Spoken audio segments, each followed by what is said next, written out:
Sha'Carri Richardson falls short on the biggest stage, finishing only 5th in the Tokyo 100-meter final with 10.94 hourglass with flowing sand crossmark. The stadium lights burned with unrelenting intensity in Tokyo, casting long shadows across the 8 women lined up in the blocks. The crowd buzzed with an energy that only the 100 meters can summon, the most electrifying, unforgiving, and brutal event in all of athletics. 10 seconds, maybe less, to define a career. For some, glory. For others, heartbreak. And for Sha'Carri Richardson, the dazzling, polarizing, flamboyant star of American sprinting, it became the night when promise met reality in the harshest way possible. Richardson, resplendent with her trademark lashes and fiery confidence, entered the 2025 World Championships as one of the most talked-about athletes on the planet. Her charisma had reignited mainstream interest in women's sprinting. She had weathered storms, public scrutiny, suspensions, and the relentless comparisons to Jamaica's sprint queens. Yet here she stood, in Tokyo, in the final of the women's 100-meter, the grandest stage, with millions of eyes waiting for her to erupt down the track. The gun fired, and when the dust settled, the scoreboard told a story no one had predicted. Sha'Carri Richardson, 5th place, 10.94 seconds. The build-up, a star with the world watching. Few athletes in recent memory have carried as much cultural weight into a race as Sha'Carri Richardson. Her journey to Tokyo had been marked by redemption arcs and unrelenting hype. After missing the Tokyo 2021 Olympics due to suspension and falling short of her own lofty expectations in 2022, she rebounded spectacularly in 2023, capturing the World Championship crown in Budapest and announcing to the world that she was back, not just as a contender, but as the contender. By 2024, she was a global icon. Commercial endorsements, music video cameos, social media trends, Sha'Carri was everywhere. For her fans, she represented unapologetic individuality, a blend of speed and swagger that harkened back to the showmanship of Florence Griffith Joyner. But with all of that came pressure. Tokyo was not just another championship, it was her proving ground. Could she translate her flash into consistent dominance against rivals like Sha'Carri Jackson, Elaine Thompson-Herah, Shelly-Ann Fraser-Pryce, and the surging Melissa Jefferson Wooden? The lead-up interviews painted the picture of a woman ready to conquer. "I've put in the work, I've made the sacrifices, and I'm here to show the world what I already know. I'm the fastest," she declared at the pre-race press conference, eyes locked with reporters who scribbled feverishly. And for most, it seemed believable. She had clocked fast times in the Diamond League, and her starts looked sharper than ever. But sprinting, like life, rarely moves in straight lines. The race, a fraction too late. When the 8 women crouched into their blocks on that humid Tokyo evening, you could feel history waiting. The stadium hushed as the starter's pistol cracked.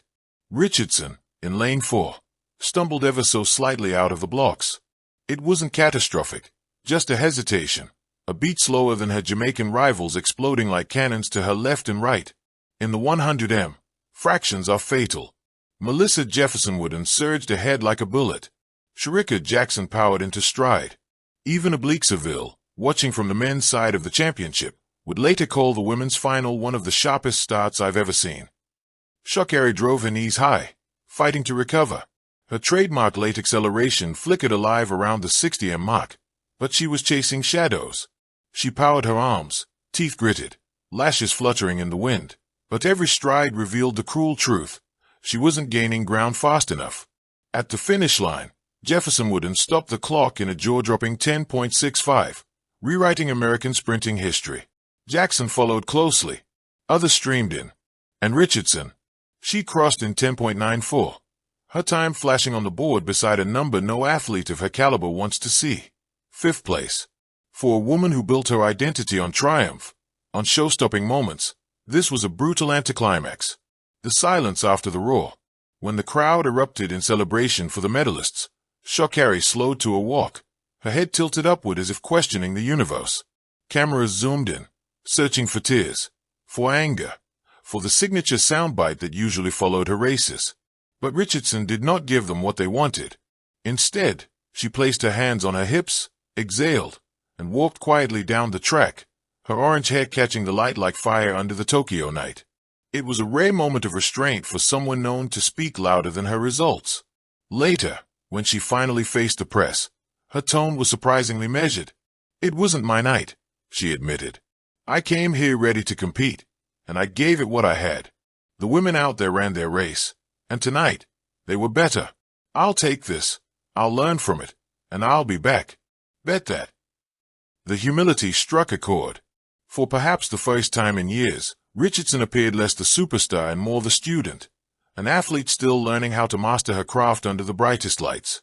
Why she fell short. So why did Richardson, a woman with proven world-class speed, fail to deliver when it mattered most? Analysts have pointed to several key factors. The start, Richardson's Achilles heel has always been her reaction time and drive phase. In Tokyo, she lost crucial hundredths in those first 30 meters. Against elite sprinters, that gap is often impossible to close. Overtraining and fatigue. Some insiders hinted that her relentless pursuit of peak form across the Diamond League circuit left her body drained. By the time Tokyo arrived, she lacked the sharpness needed for championship-level execution. Psychological pressure. Richardson thrives on energy and expectation, but the weight of being the face of women's sprinting may have worked against her. Unlike her Jamaican rivals, who thrive in packs, Richardson often runs with the burden of carrying a nation's hopes and her own unrelenting self-belief. The rise of rivals, Jefferson Wooden's ascendance, represents a generational shift in American sprinting. For the first time, Richardson wasn't just fighting Jamaicans, she was being pushed from within her own team. The duality of Sha'Carri. Richardson's Tokyo disappointment adds a complex layer to her story. She is, in many ways, both a symbol of resilience and vulnerability. Fans love her because she represents defiance against conformity, because she refuses to dim her light for anyone. Yet that same boldness makes her setbacks louder, more scrutinized. Social media exploded within minutes of the final. Some praised her sportsmanship, others mocked her fall from grace. Hashtags trended worldwide. She was, once again, the center of a storm. But if history tells us anything, it is this: Sha'Carri Richardson does not stay down for long. What this means for her future. The loss in Tokyo doesn't mark the end. It may, in fact, be the beginning of a greatest chapter. Sprinting careers are not defined by one race, but by how athletes respond to adversity. Carl Lewis stumbled. Usain Bolt false-started. Florence Griffith Joyner missed years before her record-breaking runs. Every legend carries scars. For Richardson, Tokyo 2025 may become the scar that fuels her rebirth. Thank you for watching. Please don't forget to hit the subscribe button, like and share.